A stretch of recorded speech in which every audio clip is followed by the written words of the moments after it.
Olá pessoal, tudo bem com vocês?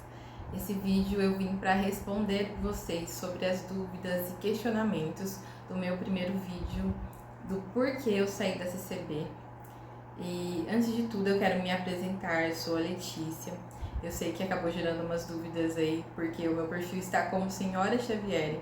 E muita gente acabou me chamando de Sara nos comentários. Teve algumas pessoas que comentaram no meu vídeo, né, repostaram meu vídeo, comentaram, fazendo comentários e me chamando de Sara. Mas não, gente, o meu nome é Letícia. Teve alguém que perguntou também se eu sou casada, e sim, eu sou muito bem casada, graças a Deus. Como vocês podem ver, eu sou grávida também. E esse é um dos motivos de eu ter me ausentado, né, por um tempinho, por um bom tempinho aqui. Eu vinha e respondi os comentários de vocês, e os comentários que eu consegui, eu respondi, né? Mas eu tive que me ausentar por um tempo, porque toda a minha energia estava sendo gasta então com a minha gestação, o meu tempo, né? Mãe de primeira viagem. Até tirei aliança, mas porque estou muito inchada, a gente está no finalzinho da gestação, quase para ganhar. Mas eu vim, tirei esse tempinho para vir responder vocês. Falei, não posso deixar, logo o bebê vai nascer, eu vou ter menos tempo de respondê-los. Então, eu espero que vocês realmente curtam, comentem, né, e compartilhem com pessoas que realmente se interessam pelo assunto, pessoas que vocês vão estar ajudando para que a verdade chegue a elas também. Eu sei que teve muitas pessoas com dúvidas realmente válidas, né? Então por isso eu vim responder por vocês, porque também teve muitas pessoas com comentários muito ofensivos e durante toda a minha gestação eu vendo esses comentários. Apesar de que Deus coloca paz no meu coração, isso não me ofende realmente, né? Até porque geralmente eles vêm com argumentos ad hominem eles não me conhecem, falam sobre minha vida, sobre minha família, sobre coisas que eles não sabem e sem nenhum argumento bíblico, né? Mas hoje aqui eu quero responder você que realmente tem interesse, né, na palavra, que realmente quer aprender. Se você entrou aqui nesse vídeo, você não quer aprender, você não se interessa pelo assunto, se você quer se manter na ignorância, então a porta da rua, né, serventia da casa. Você não precisa ficar aqui, você não precisa escutar a minha opinião. Só peço que você me respeite, respeite a minha família e não venha com comentários ofensivos, porque eu estou aqui apenas para falar a verdade, para falar da palavra. Se você não concorda, é só você sair. Mas para você, esses vídeos foram válidos, né? E eu posso ajudar de alguma forma. Seja muito bem-vindo ao meu canal, né? Eu fico muito feliz por vocês que chegaram até aqui e que querem aprender mais, né, da palavra, que querem saber a verdade, que querem aprender mais do Evangelho e que não se prendem a uma denominação, né? Que não adoram uma denominação, mas somente a Deus. Então eu vou começar com algumas perguntas que tiveram muitas dúvidas, muitos questionamentos, muitas perguntas. Mas eu acho que a dúvida central de todas, que é o que eu quero sanar, principalmente nesse vídeo, é sobre igreja. Onde então eu vou congregar? Onde você congrega? Qual seria a igreja então ideal para eu congregar? Né? Teve alguém que perguntou assim, se essas pessoas que estão ouvindo realmente o Evangelho e realmente viram que existem muitos erros ali, muitas heresias na congregação, para onde você indica que elas vão congregar, né? Se reunir com o povo de Deus, e em qual igreja elas devem ir? E eu não poderia chegar respondendo vocês indicando apenas uma igreja, uma denominação. Eu quero responder vocês com a palavra, com a Bíblia. Eu acho que a gente tem que ter isso muito certo na nossa mente, que a verdade está na palavra, né? A Bíblia, ela é a palavra de Deus revelada para nós e é ali que nós devemos obter todas as nossas respostas para os nossos questionamentos. E eu vou começar respondendo então com a palavra. Então, qual é a Igreja de Cristo? Existe uma denominação certa, uma igreja como instituição que esteja certa, correta, que nós possamos entrar lá dentro e falar, não, agora eu estou na igreja certa? O que a palavra de Deus diz sobre isso? E eu fiz aqui algumas anotações, tá? Para responder vocês com base na palavra. Gente, se vocês estiverem escutando um som de fundo, é do ventilador, porque aqui tá muito calor e grávida ainda não tem condições, não tem ar-condicionado nesse quarto, então eu preciso deixar o ventilador ligado. Mas vou tentar falar alto e de uma forma que vocês entendam. Então, a primeira passagem que me vem em mente aqui com esse questionamento é da mulher samaritana, que está em João 4. Ela questiona Jesus.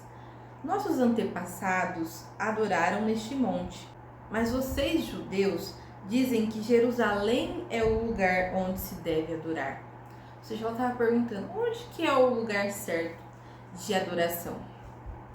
Primeiro vamos entender, né, todo o cenário.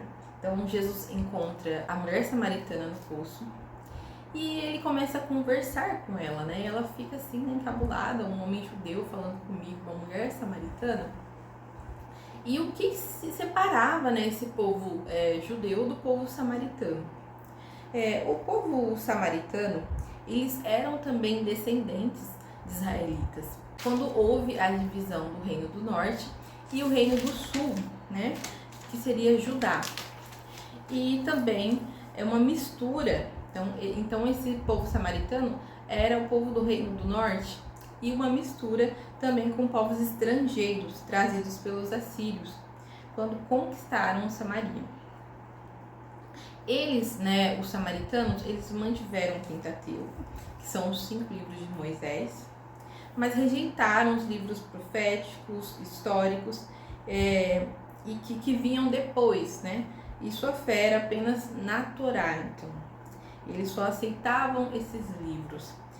E por conta das bênçãos de Deus ordenadas no Monte de Gerizim, eles consideravam Gerizim como o monte escolhido por Deus, né? E logo depois, então, do exílio babilônico, quando os judeus reconstruíram o templo em Jerusalém, os samaritanos não foram aceitos para participar. Está em Neemias 2 e 4. Então, rejeitados, eles construíram o seu próprio templo no Monte de Gerizim.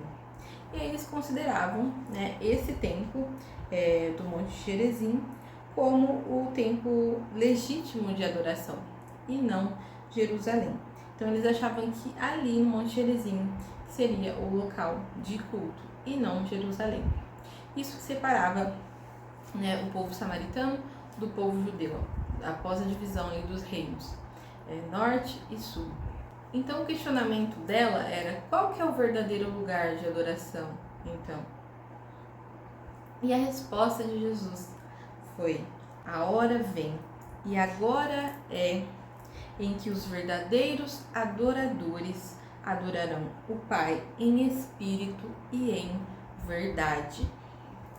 Ele deslocou então a questão do lugar, né, para a essência da adoração, anunciando a chegada de um novo tempo em que os templos de pedra dariam lugar a um tipo de adoração espiritual.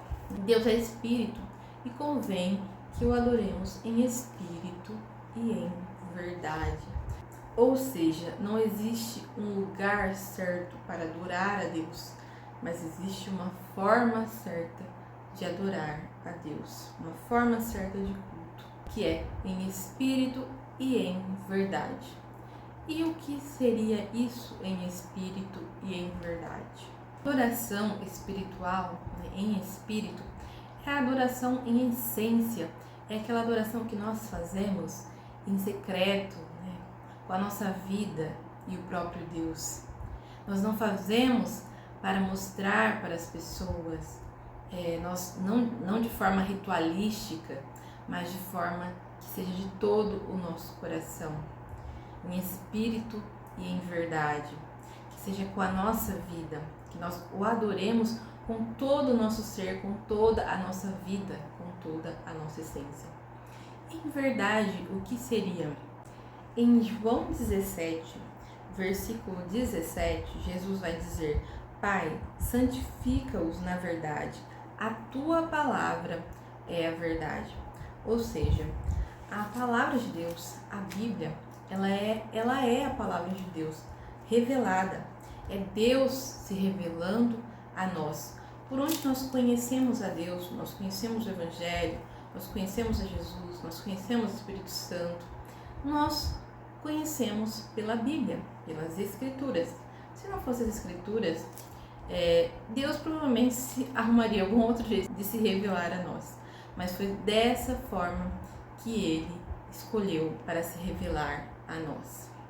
Até Paulo vai dizer que o Evangelho é o poder de Deus para a salvação de todo aquele que crê. Ou seja, é dessa forma que Deus decidiu nos revelar a salvação através do Evangelho de Cristo. Ou seja, como nós vamos saber a verdade para que nós possamos servir a Deus em espírito e em verdade? Aqui, através da palavra de Deus. Então, não tem como nós, como cristãos verdadeiros, falar: olha, eu não conheço a verdade, eu não leio a Bíblia, não estudo a Bíblia, porque Deus me revela pelo Espírito Santo. Outra coisa, no próprio livro de João também, Jesus vai falar sobre o Espírito Santo, que ele enviaria o conselheiro.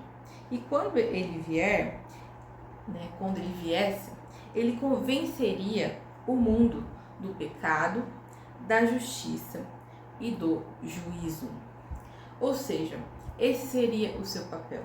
Em João 15, versículo 26, ele também diz: quando vier o conselheiro, que eu enviarei a vocês da parte do Pai, o Espírito da verdade que provém do Pai, ele testemunhará a meu respeito. Ou seja, ele testemunharia a respeito de Jesus. E logo aqui em sequência também, em João 16, verso 13, ele diz: mas quando o Espírito da verdade vier, ele os guiará a toda a verdade. Não falará de si mesmo, falará apenas o que ouvir e lhes anunciará o que está por vir. Ele me glorificará, porque receberá do que é meu e o tornará conhecido a vocês. Tudo o que pertence ao Pai é meu. Por isso eu disse que o Espírito receberá do que é meu e o tornará conhecido a vocês. E em João 14, ele vai dizer também: mas o Conselheiro, o Espírito Santo, que o Pai enviará em meu nome, lhes ensinará todas as coisas, lhes fará lembrar tudo o que eu lhes disse. Então, o que nós vemos em todas essas passagens? Jesus disse que a palavra de Deus é a verdade e que o Espírito Santo viria testificar dessa verdade e falar daquilo que ele recebeu do Pai e testemunharia a respeito de Cristo. Ou seja, se essa palavra aqui, a Bíblia, as Escrituras, são a verdade, o Espírito Santo ele não pode falar de outra verdade que não seja essa. Se alguém diz: o Espírito Santo me revelou algo aqui sobre você, sobre a sua vida, ou para eu falar para você, e isso entra em contradição com as Escrituras, isso não provém do Espírito Santo, porque Cristo deixou bem claro: ele não viria para falar dele ou para glorificar ele mesmo, mas o Pai, e o Filho que está no Pai. Ele viria para falar daquilo que ele ouviu do Pai e glorificá-lo e testemunhar a respeito de Cristo e da verdade. E ele viria para nos guiar em toda a verdade. Essa é a verdade, a palavra de Deus. Então, se alguém te fala: o Espírito Santo me revelou algo a respeito de você, e isso entra em contradição com a verdade, que é a palavra, Ou seja, se a pessoa está mentindo, ela não está sendo guiada pelo Espírito Santo. Porque o verdadeiro papel do Espírito Santo é nos conduzir a Cristo e a verdade. E a verdade está aqui, na palavra de Deus. E o papel do Espírito Santo, então, que Jesus nos deixou claro, é que quando ele viesse, ele convenceria o mundo do pecado, da justiça e do juízo. Do pecado, porque os homens não creem em mim, Jesus falando. Da justiça, porque eu vou para o Pai, e vocês não me verão mais. E do juízo, porque o príncipe deste mundo já está condenado. De certa forma, o Espírito Santo ele viria então para nos conduzir à verdade, à salvação. Toda a palavra de Deus, ela tem como centro o Evangelho. A lei e os profetas, que está no Antigo Testamento, eles apontavam para Cristo. Eram sombra do que viria, que é o Cristo, que ele representa para nós a verdade, a palavra. E ele veio trazer para nós a salvação. Esse é o centro da palavra. Esse é o centro de todo o Evangelho. É a salvação. É a salvação das nossas almas. E nós sabemos que o verdadeiro Evangelho e a verdadeira revelação do Espírito Santo nos conduz a isso, à salvação e ao Evangelho.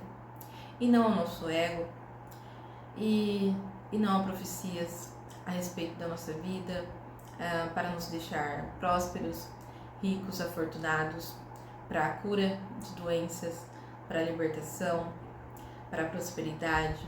Não, o verdadeiro sentido da palavra é salvação de almas. É isso que Deus quer, Ele quer nos salvar. Então, para deixar claro, o verdadeiro adorador, ele adora em espírito, mas em verdade. Vamos para as próximas passagens. Um livro que me chama bastante a atenção, a respeito da igreja de Deus, o povo remanescente de Deus, é o livro de Apocalipse, porque ele faz várias referências à igreja. De qual seria esse povo remanescente, qual que é esse povo que permanece fiel, o povo que veio da grande tribulação. Então eu quero citar alguns capítulos de Apocalipse que me deixam bastante intrigada com relação a isso, que eu acho que vai fazer vocês, vai iluminar a mente de vocês também com relação à igreja. E o primeiro capítulo de Apocalipse que eu queria citar para vocês é o capítulo 19, do verso 11 em diante.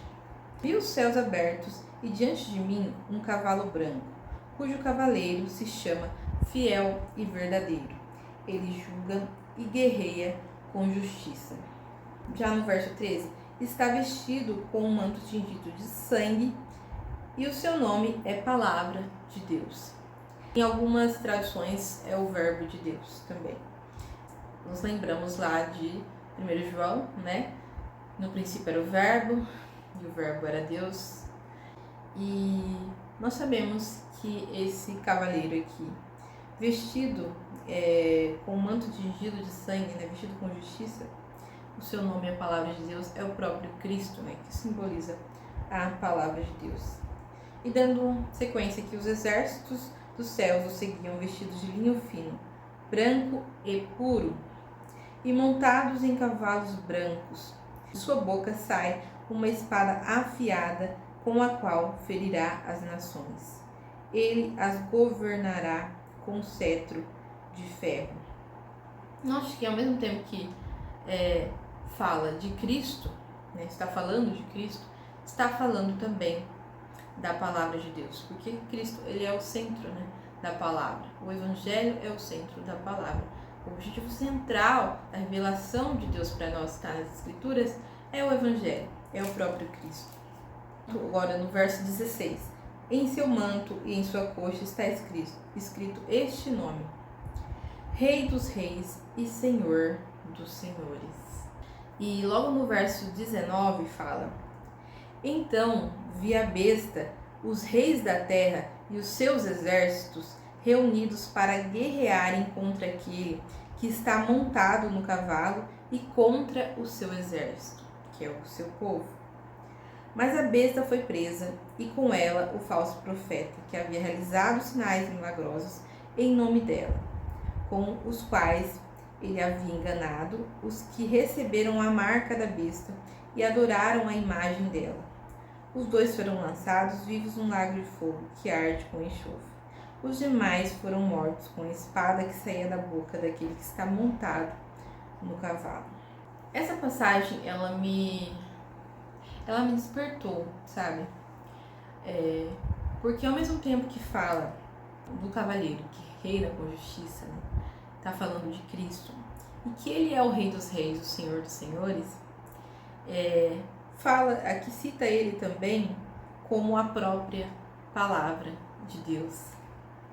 E que os seus exércitos o seguiam. Logo que fala que está vestido com um manto tingido de sangue, que aqui simboliza também o que ele fez por nós na cruz, né? A sua morte e ressurreição. E o seu nome é Palavra de Deus. E os exércitos dos céus o seguiam, vestidos de linho fino, branco e puro, montados em cavalos brancos. Ou seja, me deixou muito claro, sabe, que o exército de Deus, o exército de Cristo, eles seguem a Cristo, e por seguirem a Cristo, eles seguem a palavra. Também em Apocalipse, está em Apocalipse 12, 17, onde o dragão faz guerra ao povo remanescente. Quando a gente vai estudar Apocalipse 12, né, que a gente precisa já ter um conhecimento mais sobre a revelação de Apocalipse, né, de como que ele funciona, que o Apocalipse ele está muito em alegorias, né? Então, para você entender Apocalipse, você precisa entender um pouquinho de toda a Bíblia e significado de algumas palavras, né? Então, quando falam, existem várias interpretações de Apocalipse, na verdade, mas a interpretação que eu acredito muito é de que a mulher, ela representa a igreja. Em Apocalipse 12, fala então de quando essa mulher, ela se corrompe, né? O dragão vai atrás dessa mulher e ela acaba voltando então montada nessa besta vestida, né, de púrpura. Então, enfim, corrompida, né? Essa igreja se corrompeu. Mas fala também que no verso 17 que o dragão irou-se contra a mulher e saiu para guerrear contra o restante da sua descendência, os que obedecem aos mandamentos de Deus e se mantêm fiéis ao testemunho de Jesus. Quais são os mandamentos de Deus? Nós sabemos que os mandamentos de Deus estão na palavra, né? São a lei dos 10 mandamentos. Eu acho muito importante que a gente saiba quais são os 10 mandamentos, né? Porque às vezes a gente quer se dizer cristão não sabe quais são os 10 mandamentos, são muito importantes. E toda a lei, ela se baseia em amar a Deus, né, sobre todas as coisas, e o próximo como a gente mesmo. Mas a gente precisa saber quais são os 10 mandamentos. Até porque isso não mudou, Deus não mudou, entendeu? Os 10 mandamentos continuam sendo os 10 mandamentos. Continua sendo a verdade, a lei de Deus. Então, eu acho importante que nós saibamos quais são os 10 mandamentos. E o que seria esse testemunho de Jesus? Ainda no capítulo 19 de Apocalipse, no versículo 10, quando João fala: então caí aos seus pés para adorá-lo, mas ele me disse, não faça isso. Ele estava indo adorar um anjo, né?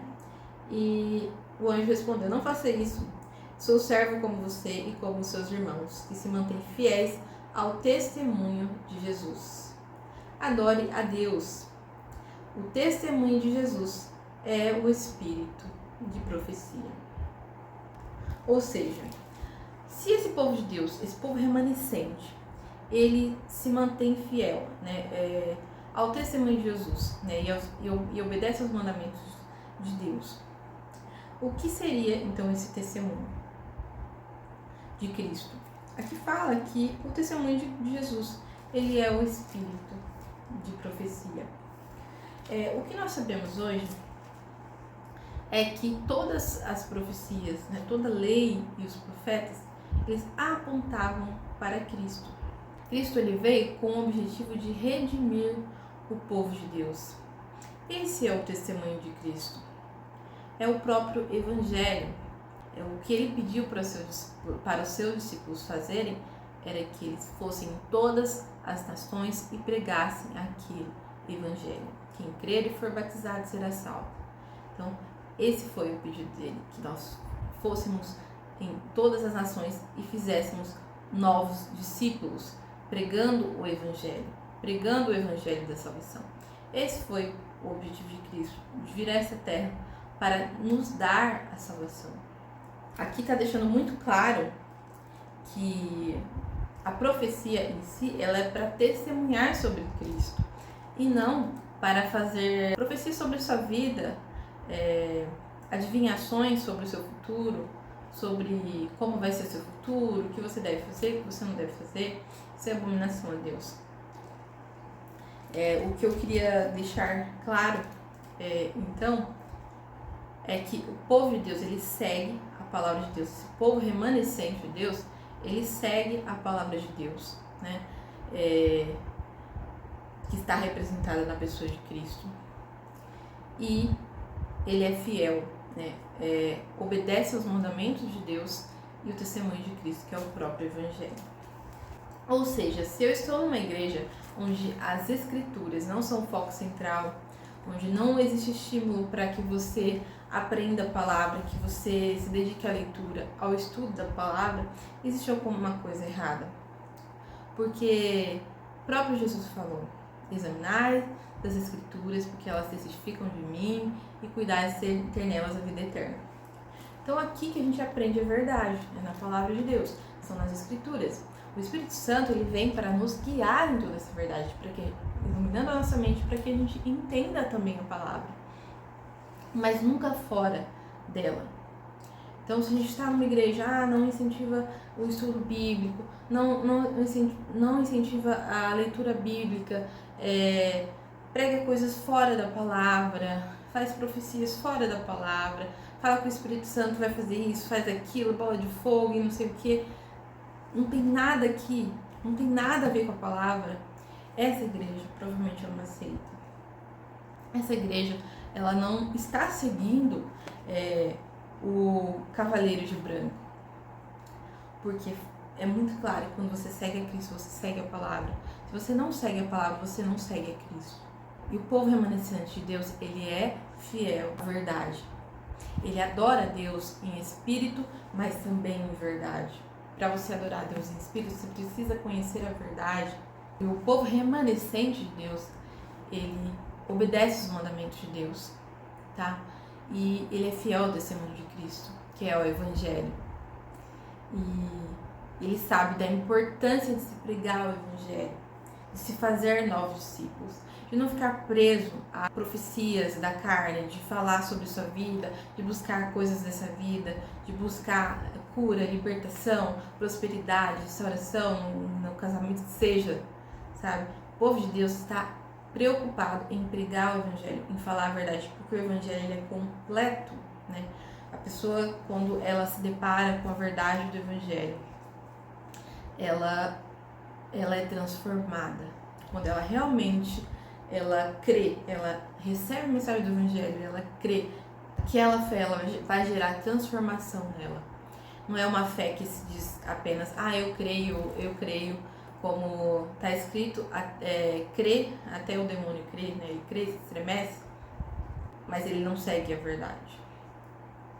Então, uma pessoa que realmente é transformada pelo Evangelho, ela é transformada, né, pelo dom da fé, ela passa para os frutos do Espírito e ela tem prazer na lei do Senhor, ela tem prazer na palavra, ela tem prazer em fazer a vontade de Deus, ela tem prazer nesse Evangelho que a salvou, ela tem prazer de levar essa salvação para outras pessoas. Então, para fechar essa pergunta com chave de ouro,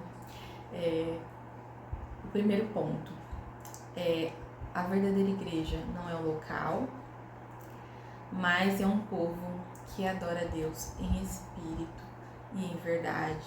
É uma forma de adorar a Deus, não um local. Não existe um local específico, mas uma forma certa que agrada a Deus, que Deus quer ser adorado, que Deus quer ser cultuado. Segundo, né? A igreja de Deus, o povo de Deus, eles seguem a palavra. Eles amam a palavra. Eles se alimentam das escrituras. Eles conhecem as escrituras, porque ela é a revelação de Deus para o seu povo. Ela é a verdade. Terceiro, o povo de Deus obedece os mandamentos de Deus, que é o princípio, né? Que é amar a Deus sobre todas as coisas e o próximo como a ti mesmo. E eles são fiel ao testemunho de Cristo, são fiel ao Evangelho. Eles pregam o Evangelho, eles não se corrompem com coisas dessa vida, sabe? Com profecias que venham te oferecer, né, riquezas, coisas materiais, cura, tantas coisas dessa vida. Eles não trocam o Evangelho por nada disso. O prazer deles está no Evangelho.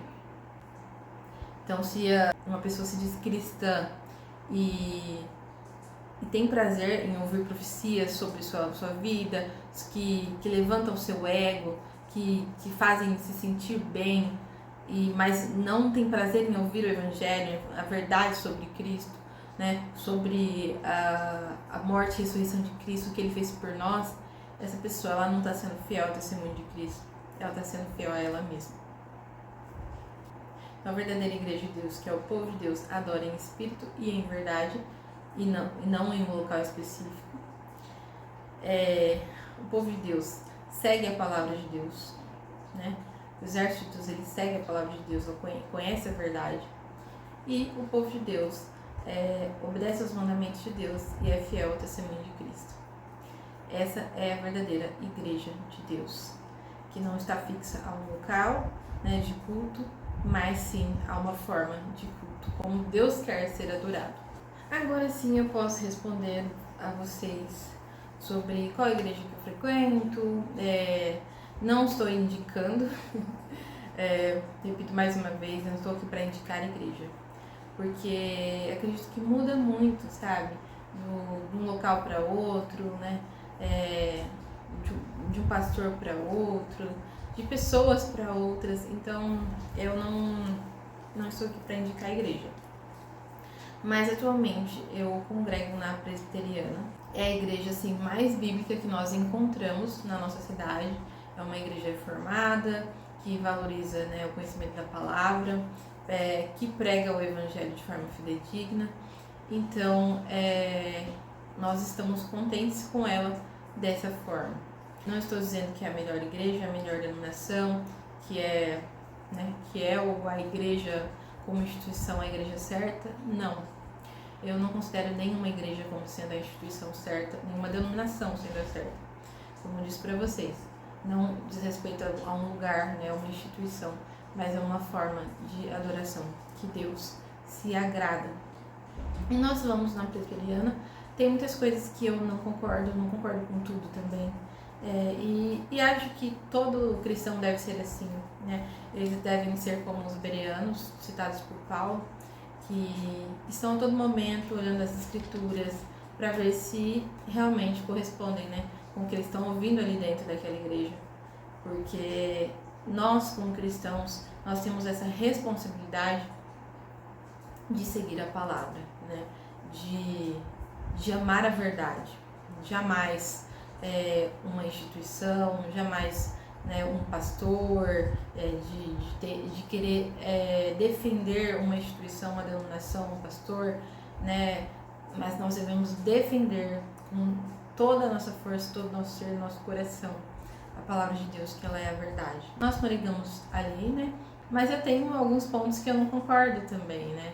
Mas isso não fere o ponto central, que é o Evangelho, né? Que é a verdade, conhecimento da palavra. E é por isso que nós escolhemos essa igreja para nós congregarmos. Existem várias outras igrejas também que defendem a palavra, né, que pregam o evangelho de forma fidedigna. E só que muitas mesmo, na grande maioria. Principalmente aqui no Brasil, não sei como está fora, mas aqui no Brasil existem muitas igrejas que não pregam o verdadeiro evangelho, que se corromperam, né, infelizmente. Então, nós como cristãos, se você é um cristão, né, você deve conhecer a verdade, deve conhecer a palavra.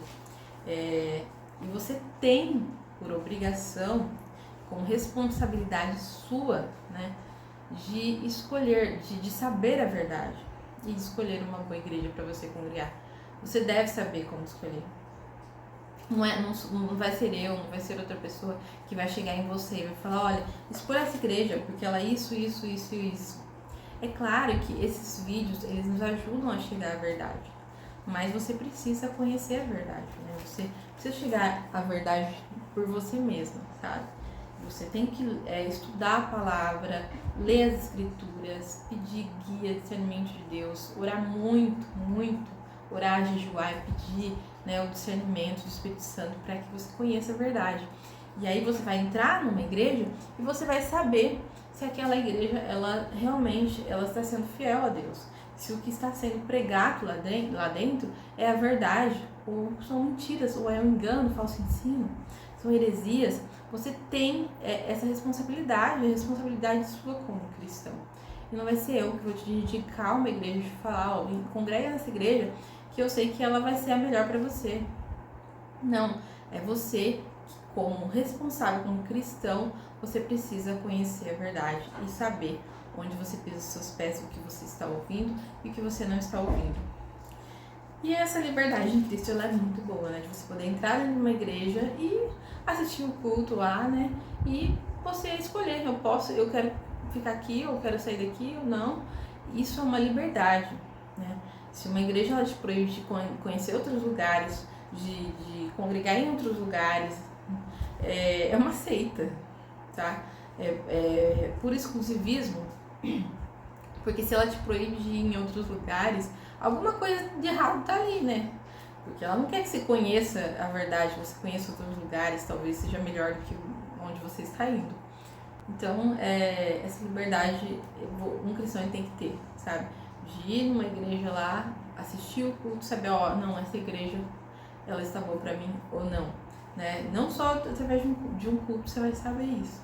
É claro que você precisa pegar, né, a confissão de fé da igreja, né, o que ela acredita, conversar com o pastor, conversar com as pessoas, né, ver mais ou menos como eles são, como que eles agem, como que é o culto.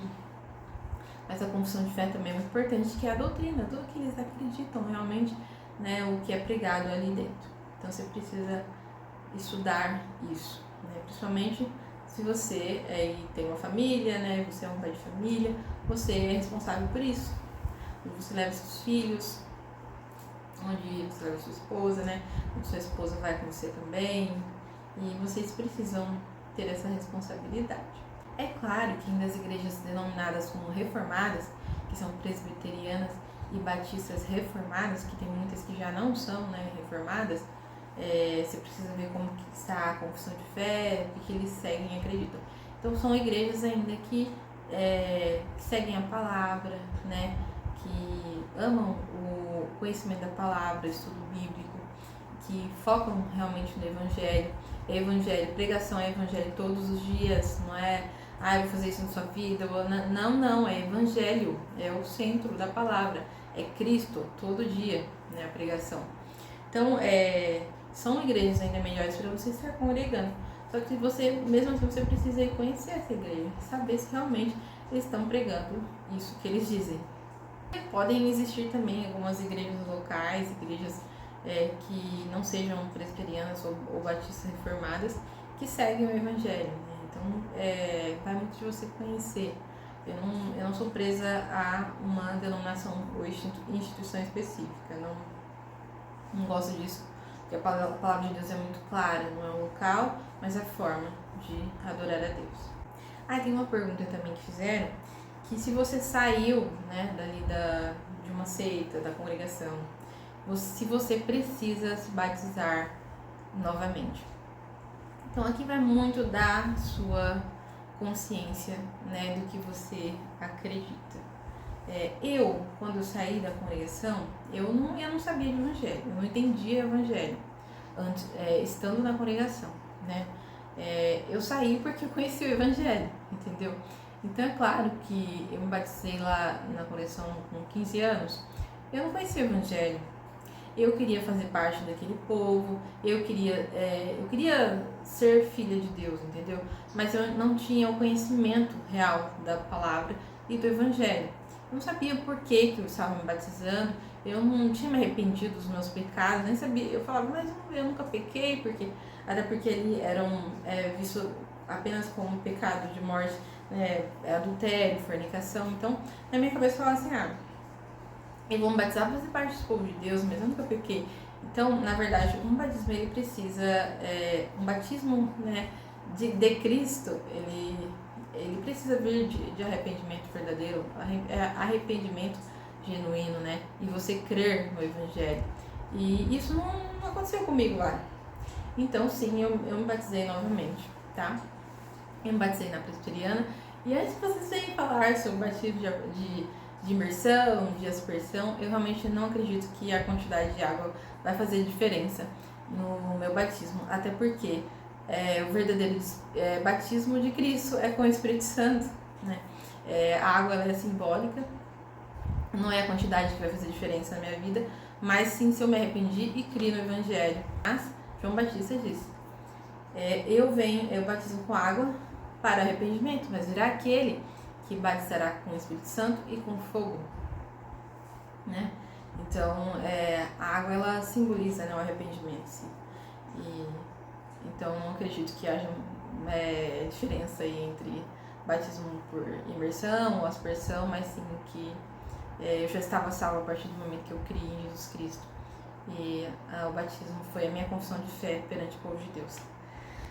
E bom, é isso. Então, se você não batizou sem conhecer o Evangelho, sem ter realmente se arrependido, então eu acho interessante que você pense em batizar, porque você não vai estar se batizando novamente ou se rebatizando, você vai estar se batizando realmente, né?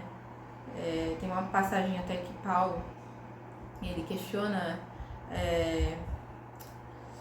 agora eu estou tentando lembrar qual é a passagem exatamente, mas ele questiona alguém se ele tinha sido batizado com o batismo de Cristo ou de João, e essa pessoa tinha sido batizada com o batismo de João, né? Aquele batismo por João Batista. Então ele falou, não, você precisa ser batizado novamente com o batismo de Cristo agora que você recebeu a mensagem do Evangelho. Então são sacramentos que eu considero muito importantes, né? Que é o batismo e a Santa Ceia também, que é outra questão da congregação, que é totalmente equivocada. Era uma vez por ano, e a partir do momento que eles oravam ali pelos alimentos, pelo pão e pelo vinho, eles se tornavam realmente o corpo e sangue de Cristo. Não era de forma simbólica, mas eles criam na transubstanciação, que a partir do momento que era feita a oração, aquele pão era o corpo de Cristo realmente e o vinho era o sangue de Cristo, ou seja, você estava realmente comendo da carne o sangue de Cristo. Tanto é que depois eles enterram o pão e o vinho que sobra, né? Mas a palavra de Deus ela é muito clara. Jesus disse fazer isso em memória de mim, né? Então tudo aquilo é simbólico. E quando nós tomamos a ceia, nós estamos nos lembrando do que Cristo fez por nós. É por isso que Paulo fala, examine-se a si mesmo e coma do pão e do vinho, né? Então é importante que nós nos examinemos, né? Para tomar, né, essa ceia. Não para que nós não tomemos, porque Paulo fala, examine e tome e coma do pão e do vinho, né? Mas para que nós nos lembremos que nós não merecíamos, né, nada, e Cristo fez isso por nós, nos salvou, nos deu, né, a vida eterna, né, nos deu esse dom tão grande da salvação, né? Então, nós não merecemos, mas Ele fez isso por nós. é pra gente relembrar do sacrifício de Cristo, entende? Mas nada que vai te impedir de tomar a Santa Ceia. Porque se você toma a ceia de forma indigna, se você não se arrepende, entendeu? Se você não sabe nem o porquê que você está tomando, você não entende o que significa aquilo. Mas quando você vai tomar a ceia e você se examina e você realmente vê, né, que você não merece, mas você se arrepende diante de Deus, você toma, você está lembrando que você está ali por causa de Cristo, entende? Então você está tomando de forma digna, entendeu? Não é para proibir alguém de não tomar a ceia, mas para que nós saibamos que nenhum de nós temos crédito com Deus, que nenhum de nós temos merecimento de estar naquele lugar, né? De estar perante Deus, mas Ele fez aquilo por nós. E é isso que simboliza a ceia, que nós nos lembremos do que Ele fez por nós. Nós não estamos realmente comendo a carne e nem tomando o sangue de Cristo, aqueles alimentos simbólicos, eles não estão ali para nos gerar alguma cura, alguma libertação, não, são para nos lembrar que Cristo morreu por nós e nos deu a salvação. Ok? Espero que tenha ficado claro. Deixa eu ver se tem mais alguma dúvida. Uma que eu recebi, de certa forma, de muitas ofensas, né? É que de que nós que saímos da congregação, falamos que conhecemos o verdadeiro evangelho, é porque nós queremos viver no caminho largo. Gente, tem uma coisa que eu aprendi, né? Depois que eu criei no evangelho, que eu entendi o evangelho, que eu criei na mensagem do evangelho, e, gente, mudou alguma coisa. Tudo mudou dentro de mim. Tudo. A minha visão de mundo, a minha forma de chegar no mundo, a Deus, é uma mudança, assim, gente, assim, radical, sabe? Apesar de a gente ter uma liberdade muito grande em Cristo, né? Nós somos livres em Cristo. Eu não sei explicar pra vocês, é uma sensação tão maravilhosa, mas ao mesmo tempo a gente tem uma gratidão tão grande a Deus, de saber que nós não merecemos nada de Deus, nós não merecemos, nós somos pecadores, nós precisamos. Então é muito importante que a pessoa saiba primeiro quem ela é diante de Deus, né? Antes de conhecer a verdade, sobre a depravação total do homem. Estude sobre isso. Que o homem já nasce em pecado, né? Nós nascemos em pecado e já nasce condenado, entendeu? Mas aquele que crê no evangelho, ele é salvo. Para um homem que já estaria condenado, sabe? Só de não crer. Só de você não crer na mensagem do evangelho, você já está condenado. E você depois descobrir que porque Cristo morreu por você naquela cruz, porque Ele veio por você, Ele te salvou da condenação do inferno, do pecado, sabe? Da condenação eterna. Você saber isso, sabe? Não tem como você não ser grato por isso. Não tem como você falar, não, tá bom, Ele fez por mim e agora eu vou ver de qualquer jeito, vou sair fazendo um monte de coisa errada, vou desagradar a Deus. Não tem como. Se você entendeu isso, se você entendeu o que Ele fez por você, aí que você vai querer agradar Ele. Só que você vai querer agradar Ele como Ele disse para a mulher samaritana, né? Não de forma ritualística, colocando uma saia comprida, não cortando os cabelos, não usando maquiagem, não saindo para mostrar para pessoas, olha como eu sou santa, olha como eu sou santo, olha como eu sou melhor que você, olha como você peca e eu não, olha, seu pecado é pior que o meu. Não. É em espírito e é em verdade, é com toda a sua vida, é com o seu ser. Você glorificar a Deus não é dentro de uma igreja cheia de gente, não, que você vai falar glória a Deus alto para todo mundo ouvir, falar em línguas, né, tocando um instrumento para mostrar para os outros que você glorifica a Deus melhor. Não, você glorifica com a sua vida. Sabe, como que você age com as pessoas, como que você age com a sua família, com os seus amigos, com aqueles que são os seus inimigos, com aqueles que te tratam mal, te fazem mal. Como que você é no dia a dia, sabe? Uma pessoa, uma atendente no mercado, né? Atendente, pessoas tendem a ser tão grossas com essas pessoas. Mas como que você, como cristão, age estando diante de Deus perante essas pessoas? Será que a sua vida, ela glorifica a Deus? Será que os seus olhos, a sua boca, a sua mão, será que o seu corpo glorifica a Deus? Ou será que você só glorifica a Deus quando você está dentro de um templo? Mas a adoração que Deus quer é em espírito, com toda a sua vida e em verdade. Mas para isso você precisa conhecer a verdade. Então, meu querido, nós não queremos um caminho largo. Meus queridos, né? Nós não queremos o caminho largo. Não. Porque nós escolhemos o caminho estreito, que é Cristo. Nós sabemos que a mudança, ela vai muito além de roupa, de cabelo, né? Da estética. Não. A transformação, ela vem de dentro. É aquilo que Paulo falou lá sobre o fruto do Espírito. Domínio próprio, mansidão, amor, não diz respeito ao externo, aquilo que só gera aparência para as pessoas, mas é com a nossa vida, com a nossa essência. Bom, era isso que eu queria deixar claro para vocês. Eu sei que podem surgir ainda muitas outras dúvidas. Eu pretendo continuar com o canal, então eu só peço que vocês tenham paciência, né, com essa futura mamãe de primeira viagem. Na verdade, já sou mamãe, né, mas a bebê chegando agora vai ser um pouquinho mais difícil. Mas eu vou fazer de tudo para que eu consiga fazer vídeos para vocês, gravar mais para vocês, temas, né, que sejam relacionados à palavra de Deus.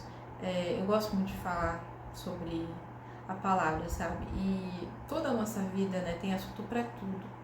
A palavra, ela tem assunto para toda a nossa vida, todas as áreas da nossa vida. Tô trazendo assunto sobre também família, casamento, maternidade, à luz da palavra. E eu espero que vocês estejam gostando dos vídeos, que esteja ajudando vocês também a abrir a mente de vocês, iluminar a mente de vocês. Se vocês têm algum argumento, né, que seja bíblico, realmente válido também, que vai, como eu falei, vamos conversar, pode colocar aí nos comentários, né?